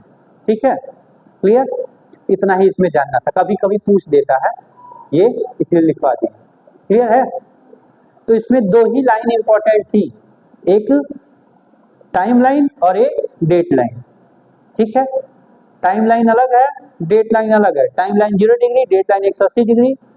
Time line in the international royal Greenwich से जाता है। ठीक है, रॉयल ऑब्जर्वेटरी के ग्रीनविच से जाता है, सॉरी ग्रीनविच के रॉयल ऑब्जर्वेटरी से जाता है। हाँ, टाइम लाइन। और जो डेट लाइन है वो कहीं से गुजरता नहीं है, कहीं मतलब ऐसा नहीं है कि किसी देश से होकर गुजरता है, वो जानबूझ के देशों के पास से मोड़ दिया गया है वो लाइन को, जिससे कि वो देश स्किप कर दे। क्लियर है। चलिए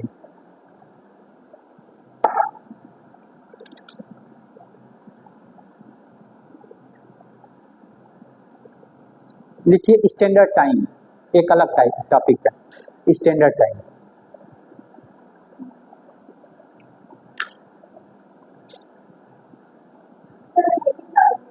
हाँ, स्टैंडर्ड टाइम।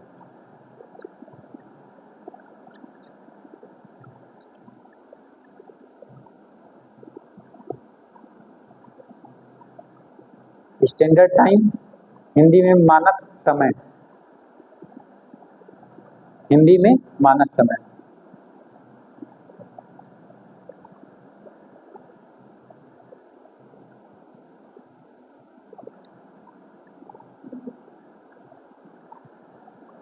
दुनिया के या विश्व के हर देश विश्व के हर देश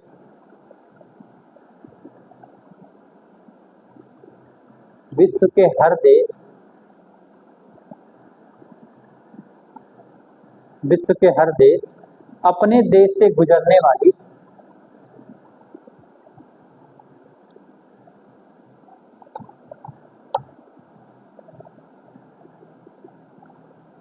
अपने देश से गुजरने वाली देशांतर रेखाओं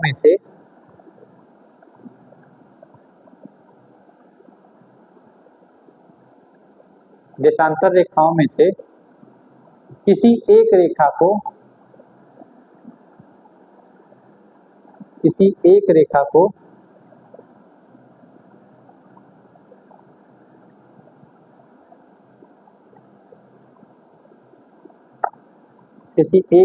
को निर्धारित किए हुए हैं।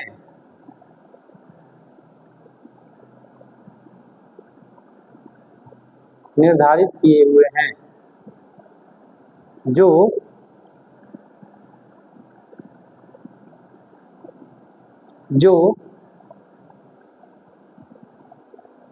उस देश के समय का जो उस देश के समय का निर्धारण करता है या जो उस देश के समय को बताता है। ठीक,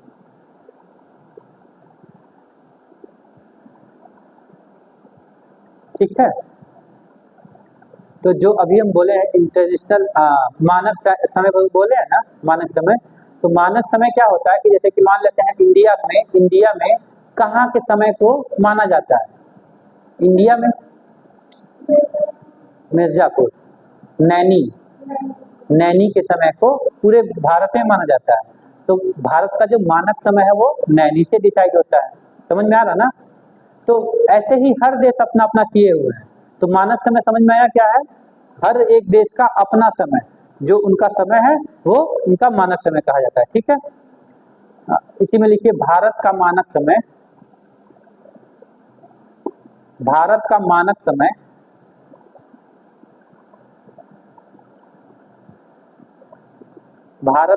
समय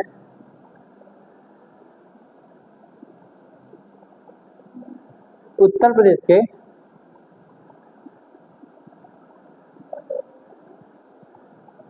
प्रयागराज जिले के उत्तर प्रदेश प्रयागराज जिले के नैनी से लिया जाता है।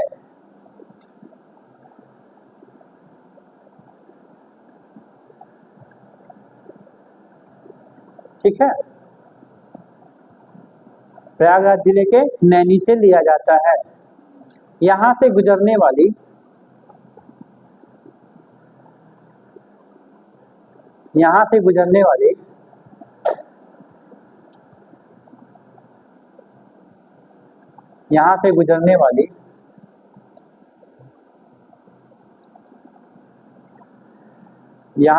वाली देशांतर रेखा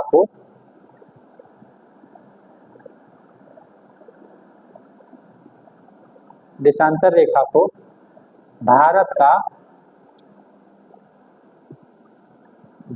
का मानक समय रेखा कहते हैं। भारत का मानक समय रेखा कहते हैं। ठीक है, इंडियन स्टैंडर्ड टाइम, इसी को बोलते हैं IST। ठीक है, ब्रैकेट में लिख दो IST। ठीक है, तो ये समय रेखाओं के बारे में हो गया। ठीक है, ठीक, अच्छा, अब थोड़ा सा इसी में मैथ्स पढ़ लीजिए,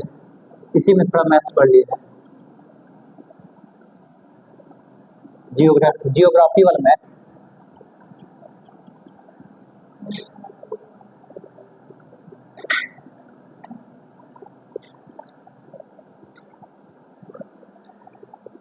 देशांतर रेखाओं की संख्या कितनी है?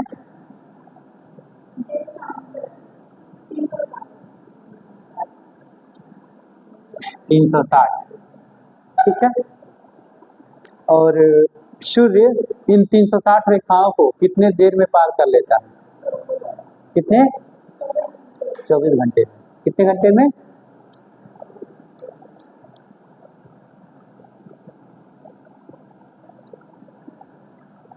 ठीक है, तो 1 घंटे में कितने पार करते होगा? 1 घंटे में कितना रेखा पार करता होगा सूर्य?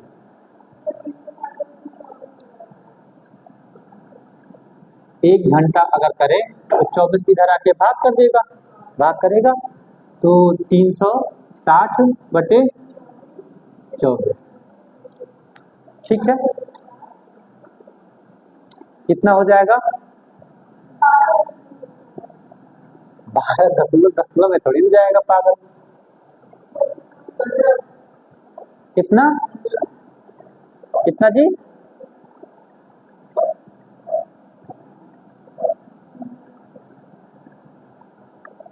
समझ में आया?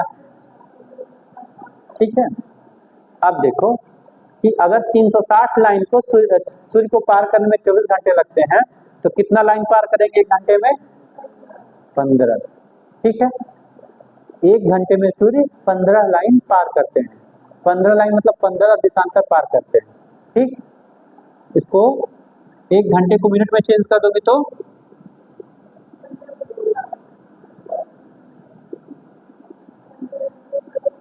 ठीक है, 15 लाइन पार करने में सूर्य को 60 मिनट लगते हैं। ठीक है, 1 लाइन पार करने में कितना लगेगा?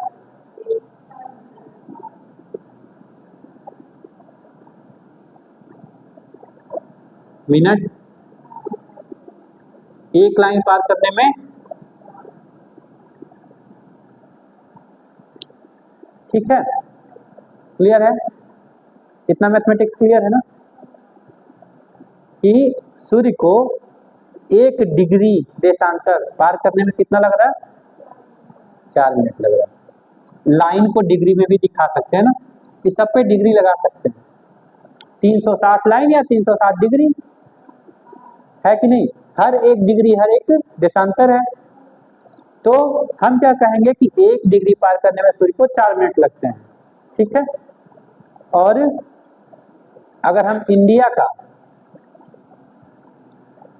ऐसे इंडिया यहां से शुरू होता है गुजरात से ऐसे करके, है ना? गुजरात वाली ये लाइन है, और जो ये लाइन वाली है इधर वाली है, कौन सी? अरुणाचल प्रदेश कीबुथु, बताए थे कीबुथु पॉइंट ना, और यहाँ पे गौर माता पॉइंट बताए थे। इंडियन ज्योग्राफी में थोड़ा सा इंट्रोडक्शन दिए थे ना, तो उसमें बताए थे। तो ये वाली पॉइंट पे जो ये वाला मतलब देशांतर है वो कितना था उस टाइम? बताए थे 68 डिग्री। 68 डिग्री, ओहो, 68 डिग्री 7 मिनट से लेके 97 डिग्री 25 मिनट, यहीं तक था ना इसका वो। तो एक्सटेंशन कितना हो गया? इसमें से इसको घटाएंगे ना, घटा देंगे। मान लेते हैं हम 68 इसको मान लेते हैं, 97 इसको मान लेते हैं। कितना हो जाएगा? 70 में से 8 जाएगा 9 और 2, पूरा 29 डिग्री का डिफरेंस है ना। तो सूर्य को पूरा भारत पार करने में कितना देर लगता है? कोई पूछ दे तो ये 29 डिग्री है, तो 29 डिग्री है तो गुणे 4, क्योंकि हमको पता है कि 1 डिग्री पार करने में 4 मिनट लग रहा है। तो 29 डिग्री पार करने में 9 चौको 36, 4 दूनी 8, 8 3 11, 116 मिनट लग रहा है। ठीक है, और अगर हम इसको 29 के जगह 30 कर लेते तो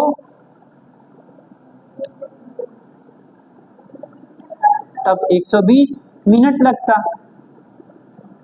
120 मिनट लगता, और 120 मिनट को घंटे में 2 घंटा। मतलब सूर्य भारत को पार करने में कितना टाइम लगाता है?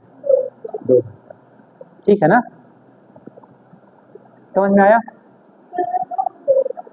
हाँ, लेकिन सर तो दिखता दिन है, दिखता तो पूरा दिन भर है।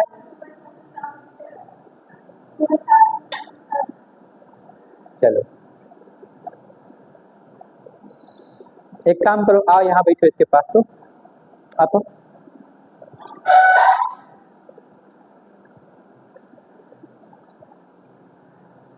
इसके पास बैठो, डिफरेंस बताएं।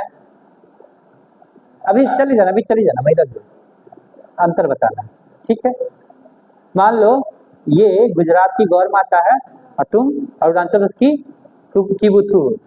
ठीक, तो सूर्य उधर से आ रहा है ना, पूरब से आ रहा है, सूर्य पूरब से आ रहा है, तो हम यहाँ पे हैं, तो मेरा लाइट तुम्हारे पे पड़ रहा है ना।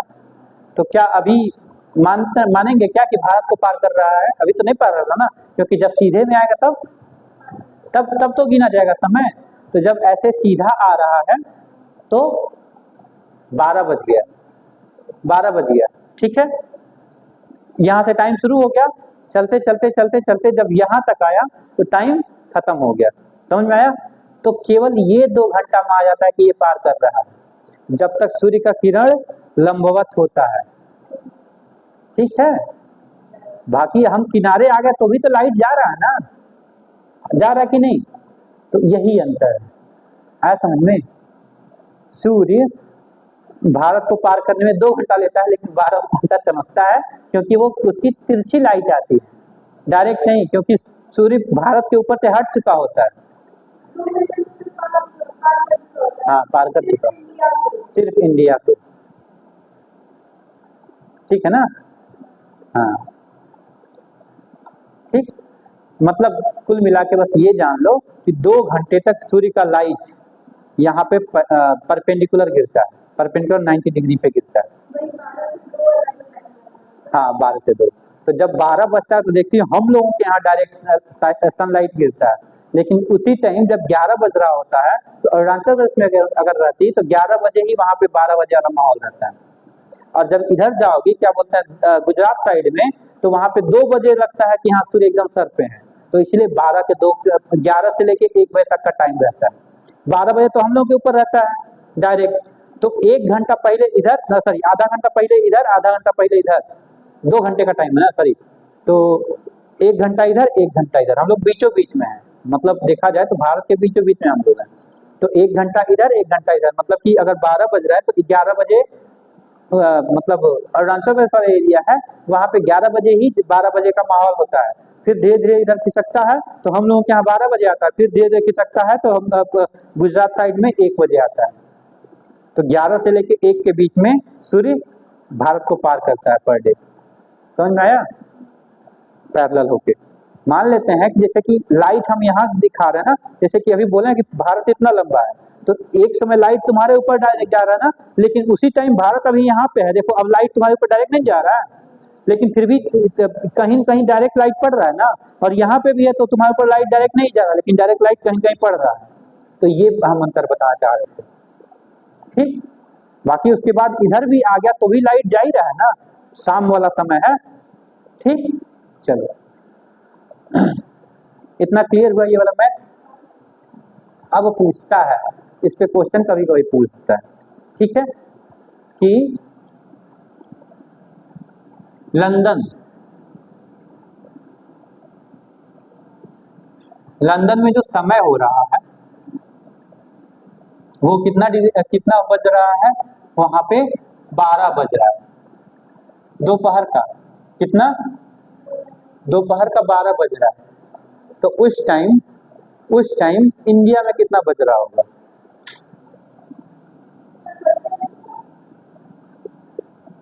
एक बता लें तो पहले, उस टाइम भारत में कितना बज रहा होगा, ठीक है। तो हम नाम से तो जान नहीं पाएंगे, नाम से जान पाएंगे क्या? नहीं ना। तो हमको क्या जरूरत पड़ेगा उसके लिए? है डिग्री, देशांतर का मान। तो लंदन से कौन देशांतर निकलता है? 0 डिग्री, 0 डिग्री निकलता है, ठीक है। और भारत से कौन सा देशांतर निकलता है? भारत का इंडियन स्टैंडर्ड टाइम वो लिखवाया नहीं है ना, 82.5। लिख लो पलट के लिखो, किसमें लिख रहे थे हम लोग? इसका देशांतर लिख लो आगे, इसका देशांतर 82.5 डिग्री। हाँ, भारत का मानक देशांतर 82 सही 1/2 डिग्री।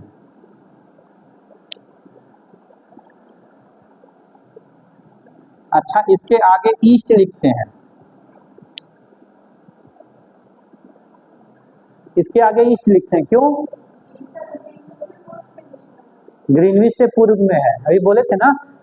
यहाँ देखो ये ग्रीनविच है, ये वाला, ठीक है। तो बोले थे इसके इधर सारा पूरब माना जाएगा, इसके इधर सारा पश्चिम माना जाएगा। तो ये ग्रीनविच है और भारत कहाँ है? यहाँ है। तो ये पूरब दिशा में हुआ कि नहीं? इसलिए यहाँ पे ईस्ट लिख रहे थे। जैसे हम वो अक्षांश रेखाओं के साथ नॉर्थ और साउथ लिख रहे थे, देशांतर रेखाओं के साथ भी लिखना पड़ेगा, ईस्ट या वेस्ट। यूएस किधर है? यूएस किधर है? वेस्ट में। इसीलिए इनको क्या क्या कहा था? पश्चिमी देश बोला था। तो देखते हो ना कहीं कहीं आता है वर्ड पश्चिमी देश, तो पश्चिमी देश क्यों हो जाता है? क्योंकि वो पश्चिम में है उससे। समझ में आया? चलो, तो क्वेश्चन ये था कि लंदन में 12 बज रहा है, भारत में कितना बज रहा होगा? ठीक, चलो, तो 82.5 और 0 हम क्या करते हैं, जो दो दिया रहेगा उनका डिफरेंस निकालेंगे, अंतर।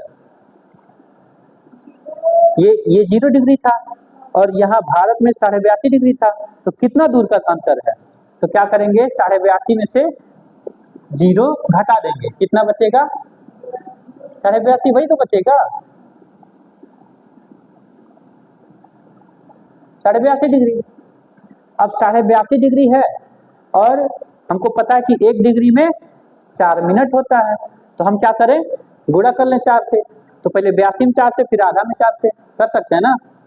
तो 82 गुणे 4 कितना हो जाएगा? 4 दूनी 8 और 8 चौको 32। ऐसे कर लो ना, 82.5 है तो 82 में 4 से गुणा कर लो और आधा में 4 से गुणा कर लो। वो भी कर सकती हो, जो तुम बोल रही हो वो भी सही है। 164 आएगा? नहीं,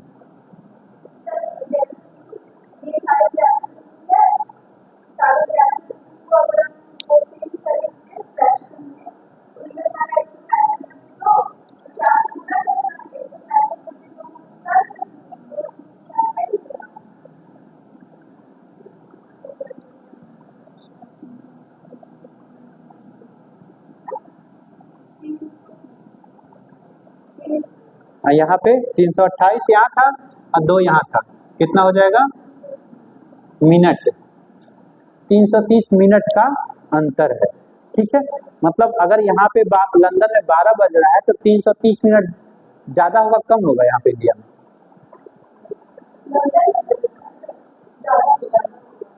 तो ये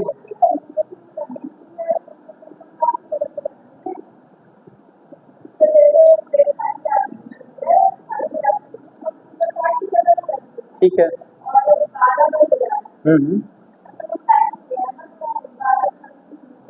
हम क्या कह रहे हैं कि अगर ये लंदन है, ये लंदन है, यहाँ 12 बज रहा है, देखो 12 बज रहा है कि नहीं, डायरेक्ट लाइट पड़ रहा है, 12 बज रहा है। उसी टाइम इंडिया का पोजीशन देखना, यहाँ पे है 12 बज रहा है, तो इंडिया में कैसा लाइट जाएगा? टेढ़ा लाइट जाएगा, जाएगा ना। टेढ़ा लाइट मतलब यहाँ पे क्या हो रहा होगा? नहीं, शाम होगा। कैसे? अभी बोले हैं पृथ्वी किधर घूम रही है, पृथ्वी किधर घूम रही है? तो पश्चिम ये है, पूरब ये है, मतलब कि ऐसे घूम रही है ना, ऐसे घूम रही है। तो मान लो सूर्य ऐसे ऐसे पकड़ो तुम, ऐसे सूर्य लाइट दे रहा है ना, तो मान लेते हम इंटरनेशनल डेट लाइन से हम दिन शुरू करते हैं, 12 बजे रात में यहाँ पे चमकता है सूर्य, ठीक है। इंटरनेशनल डेट लाइन पे चमक रहा है, अब इधर ही घूमेगा ना पृथ्वी, तो इधर घूमेगा, देखना ध्यान से, इधर घूमेगा तो सबसे पहले इंडिया में लाइट पड़ेगा कि यहाँ लाइट पड़ेगा? इंडिया में लाइट पड़ेगा ना। मतलब कि घूम के अगर यहाँ पे हम दे दिए कि 12 यहाँ बज रहा है, तो इंडिया में तो और ज्यादा हो रहा होगा ना, क्योंकि समय बढ़ रहा है। तो याद रखना कि जब लंदन से पूरब के तरफ जाएंगे तो समय बढ़ेगा, समय को जोड़ देंगे। तो जो ये 330 मिनट है ना, 330 मिनट जोड़ देंगे इसमें जो समय दिया है। लेकिन वही अगर पश्चिम में कहीं पूछा तो समय घटा देंगे, क्योंकि सूर्य अभी उधर पहुंचा ही नहीं है, हम लोग की तरफ से पहुंच के बाहर चला गया, ठीक है ना। तो जो ये 330 मिनट है 12 में जोड़ देंगे, 330 मिनट को घंटे में चेंज करेंगे, कितना हो जाएगा?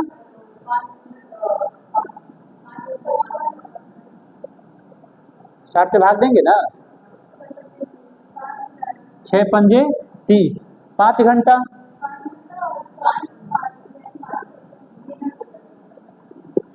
5 घंटा 30 मिनट। ऐसे ही देख लो ना, 60 पंजे 300, 60 पचे 300 होता है, 300 होता है, 300 मिनट तो निकल गया, 30 मिनट बच गया। मतलब 5 घंटा 30 मिनट आगे है। कहीं कहीं पढ़ी होगी सर, हम तो ये पढ़े हुए हैं 5.5 घंटा, जीएमटी से 5.5 घंटा आगे है समय, हम ये कहीं पढ़े हुए थे, लेकिन अभी तक हमको रीजन नहीं पता था सर। नहीं पता था ना, पता चल गया ना। तो 5.5 घंटा इसमें हम जोड़ देंगे, तो 12 में 5 घंटा 30 मिनट जोड़ देंगे, तो 5:30 शाम का। क्या ठीक है? अब क्लियर है? ऐसे देता है क्वेश्चन, ठीक है। अब तो अभी मान लो अभी 0 डिग्री का दिया हुआ था, ठीक ठीक। अब अगर ऐसे दे दे, ये नोट कर लो, तो पहले नोट कर लो पहले, उसके बाद इरेज करें।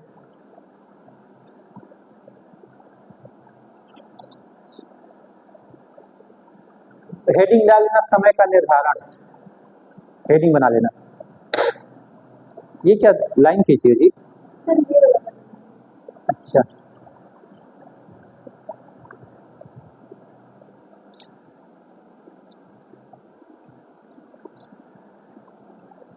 समय का निर्धारण पहले वो लिख लो।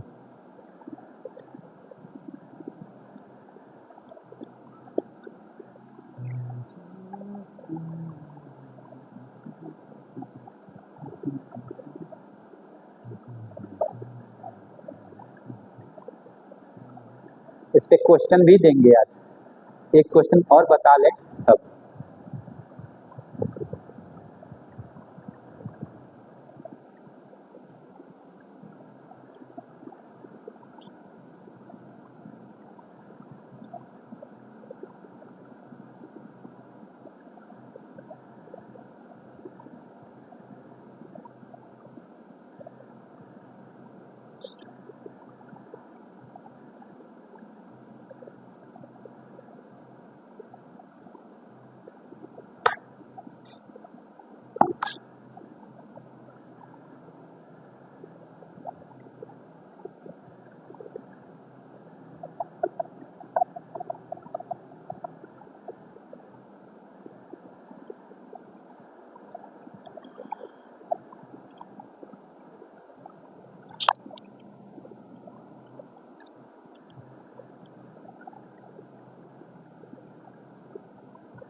कोई कंफ्यूजन?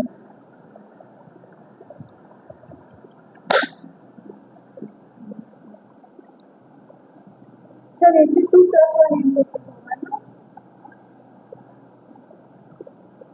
1/2 82.5। ओहो, 82.5 में 4 से गुणा करना था, ठीक है। तो एक काम करो,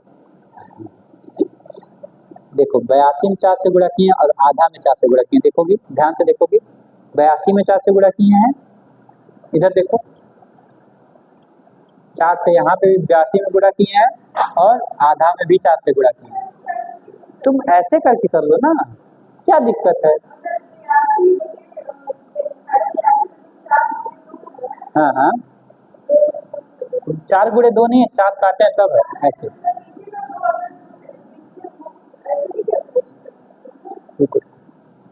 कंफ्यूजन में बहुत ज्यादा जी रही है, यही लिखे है ना 82 सही 1/2, इसमें गुणा करना है 4 से, तो तुम 2 से 2 काट तो रही हो।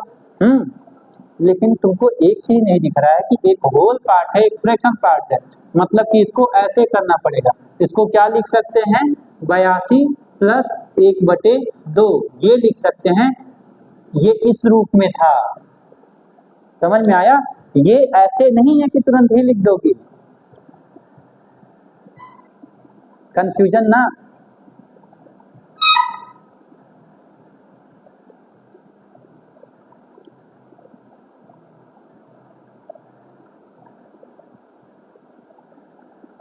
बुरा कैसे किए समझ में आया ना। ये तरीका भी देख लो, ये तरीका भी देख लो, और वो भी देख लो।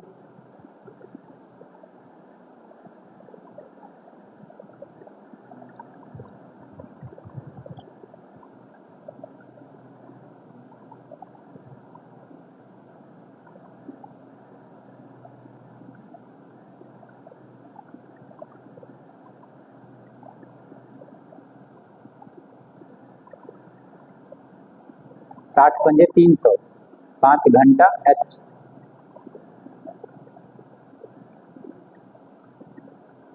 अब जो टाइम है उसमें जोड़ दे।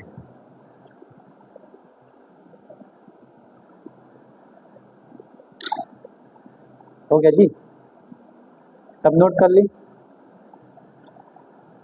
क्वेश्चन नोट किए भारत का देशांतर।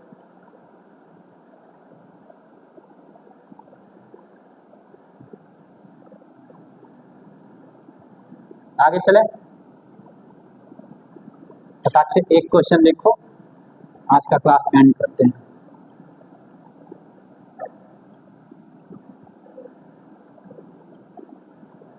हमको ये पता होना चाहिए कि 1 डिग्री पार करने में 4 मिनट लगते हैं, ठीक है। दे दिया ऐसे करके, कह रहा कि ये एक देशांतर है जो कि 30 डिग्री वेस्ट वाला है, ठीक है, 30 डिग्री वेस्ट में है। इस पे बज रहा है 3 सुबह का, ठीक। 1 डिग्री है, ये वेस्ट का है, और ये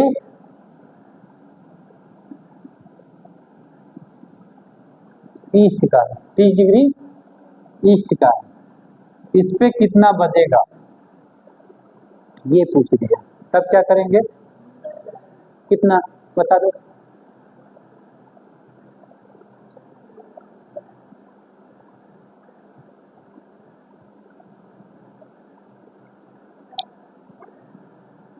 यहाँ सुबह का 3 बज रहा है, तो यहाँ कितना हो रहा है।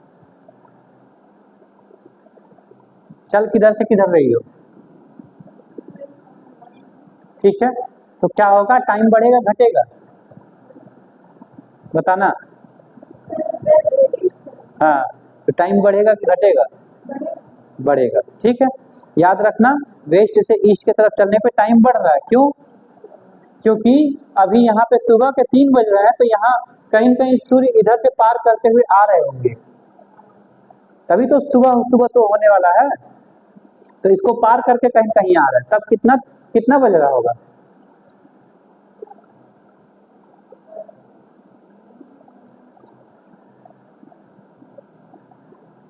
कैसे अंतर निकालेंगे सर, तो 0 आ रहा है अंतर।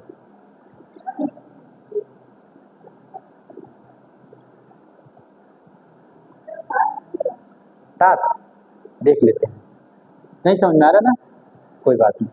इधर देखो, ये वेस्ट है और ये ईस्ट है, तो बीच में ही तो कहीं 0 डिग्री होगा, 0 डिग्री कहीं बीच में ही होगा। तो यहाँ से यहाँ तक के बीच कितना अंतर है, 30 डिग्री है, ठीक। यहाँ से यहाँ तक का कितना अंतर है, 30 डिग्री है, तो यहाँ से यहाँ तक का कितना अंतर आ जाएगा, 60 डिग्री आ जाएगा। तो यहाँ से और यहाँ तक का अंतर 60 डिग्री है कि नहीं। और 1 डिग्री में मिनट कितना होता है, कितना हो जाएगा मिनट, 240, डिवाइड करेंगे 60 से, कितना आ जाएगा, 6 चौको 4 घंटा, क्या 4 घंटा। तो 4 घंटा बढ़ाएंगे तो 3 बज रहा है, 4 घंटा बढ़ाएंगे तो 7 बज जाएगा, समझ में आया।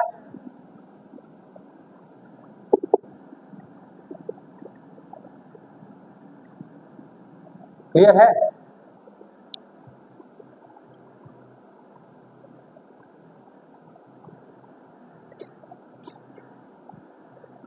अब बताओ सुषमा, एक चीज ये बताओ कि मान लो वहां का देख के यहाँ गायब कर देता तो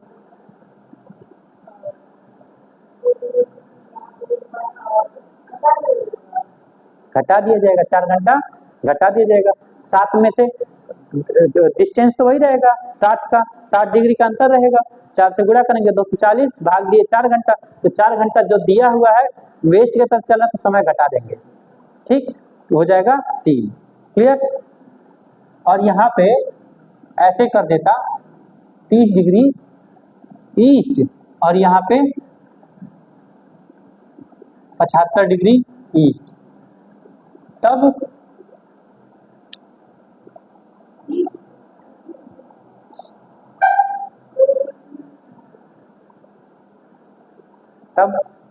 क्वेश्चन सेम ही रहता कि 75 डिग्री पे 7 बज रहा है, 30 डिग्री पे कितना बज रहा होगा? हैं?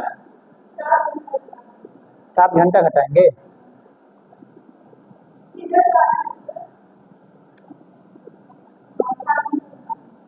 चलो देखते हैं, देख लिया जाए।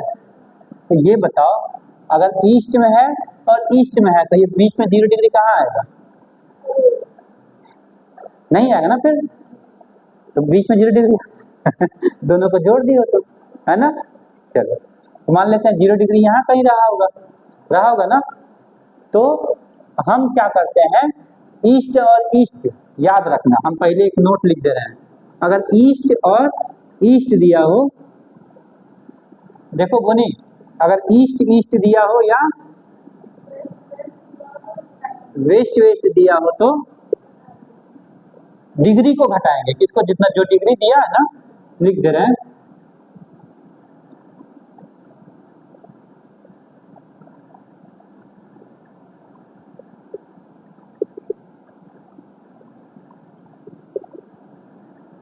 डिग्री को घटाएंगे। क्लियर।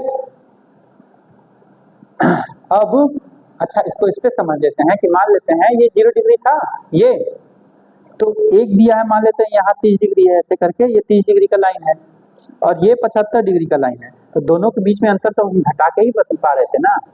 हम जोड़ कब रहे थे? जब इधर और इधर था, तो यहाँ से यहाँ तक को, यहाँ से यहाँ तक को जोड़ ले रहे थे, क्योंकि 0 डिग्री से घटा रहे थे। तो याद रखना, जब ईस्ट ईस्ट रहे या वेस्ट वेस्ट रहे तो डिग्री को घटा देंगे। तो 75 में से 30 घटाओगी 45, और 45 गुणे 4 कितना? 180 मिनट डिवाइड बाई 60 करोगी तो 3 घंटा 4 बजेगा। समझ में आया कि नहीं? ठीक है ना।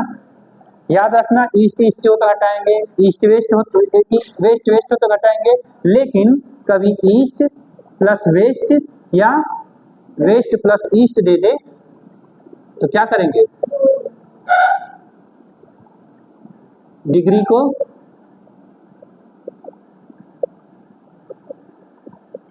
ये नोट कर लो फटाक से।